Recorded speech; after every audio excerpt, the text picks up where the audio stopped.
Hi, my name is Greg Wilmot. I'm a counseling psychologist, and this is my 8th video in the series called Mental Health and Isolation. I'm bringing a short daily video during the 21-day lockdown in South Africa to be able to help people with their mental health and wellness during a period of social isolation and distancing. We can't access necessarily our psychologists or other means of coping up that we have in the past, so I'm trying to bring some fresh ideas and some practical things that you can do from home to ensure your own mental health and wellness during this time. It's day 8 here in Makhanda. We've had a good week. It was a busy week with people collecting grants and doing shopping, but things seem to have gone off very well, and with a lot of respect, a lot of understanding, a lot of support and innovation in our community. But nonetheless, I think it's going to be a big week for South Africa as we get a realistic idea of what kind of the infection rate is across the country. This obviously is creating a lot of anxiety for many people, and anxiety is quite a common experience in terms of mental health disorders. And it's been a common theme for me this week and the clients that I've spoken to, as there is just so much kind of fear and uncertainty and worry about the future. I want to talk about 5 different qualities of anxiety today, just to kind of expand the definition a bit so that you can understand the experiences of anxiety a bit more.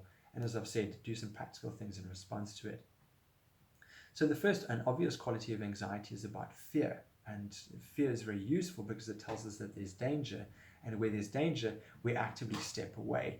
What people might call commonly the flight response. Another quality of anxiety is about worry, but it's a bit more of a kind of a cognitive aspect, where there might be kind of worried thoughts or racing thoughts, repetitive thoughts about multiple scenarios running through your head. It's quite a common experience during high periods of stress, where we're dealing with kind of multiple kind of people or scenarios or stresses all at the same time. And this can cause quite a strong kind of cognitive and quite strong physiological kind of response. But an essential quality and the third quality of anxiety is also about anticipation and thinking about the future. Anxiety is incredibly useful because it's this wonderfully evolved mechanism to help us plan for the future and adapt and respond appropriately to kind of new stresses that are coming in. If we can anticipate what will happen, what we could do to respond to that, it's going to make our transition and adjustment a lot smoother. And so that's why we get the butterflies and we're thinking a little bit, is that we're then thinking of kind of multiple ways to respond to it. But something that sometimes gets in the way, and is a fourth quality of anxiety, is also our imagination. Because our imagination is infinitely powerful. You can imagine yourself flying over the treetops or doing anything. Our imagination also has the ability to kind of construct certain scenarios that sometimes might kind of run a little bit too far beyond the realistic. This could happen or that could happen. It could get worse in this way, it could get worse in that way. What if this happened? And because, again, we're anticipating the future and we're trying to fill in the gaps a little bit about kind of where we don't have information, our imagination kind of comes in and helps us bring in some ideas so we can plan a little bit better. But again, it can run too far, making us very anxious and quite stressed. Another quality, and the final quality for me, is about doubt and uncertainty, where we don't know what's going to happen. It helps us plan, organize, but we also again worry of what will happen, how will this happen, how will things turn out? And this creates again a very strong physiological sense that things are not okay and what we might experience or define as anxiety. So these 5 different qualities help us bring some awareness to where there's danger, where there's risk, where we need to kind of adapt and make some plans and respond appropriately. They help us avoid, adapt, plan, fight, flight, or freeze.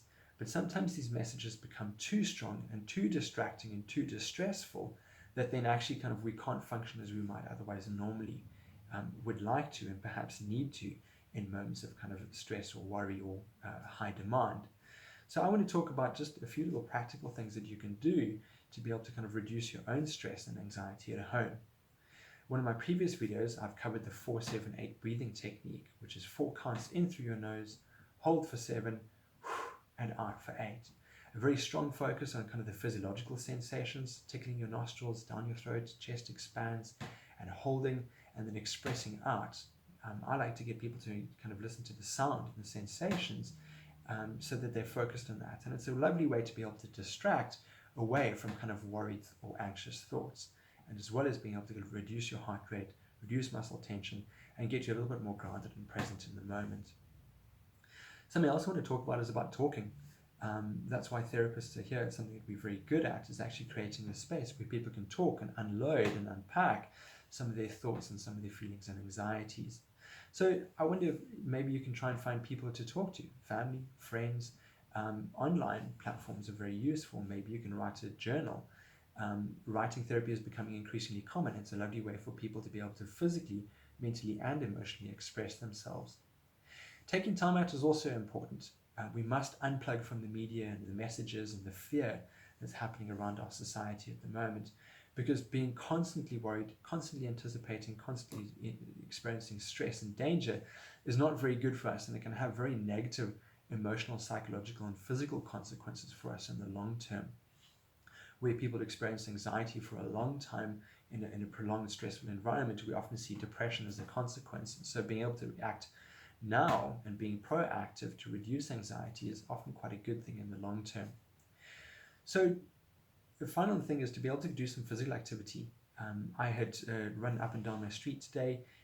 We've got a very short street, but I was able to do kind of multiple laps, and I feel really good after doing a lot of physical activity. Kind of feeling my chest expand, getting away from the thoughts and the nice fresh early air.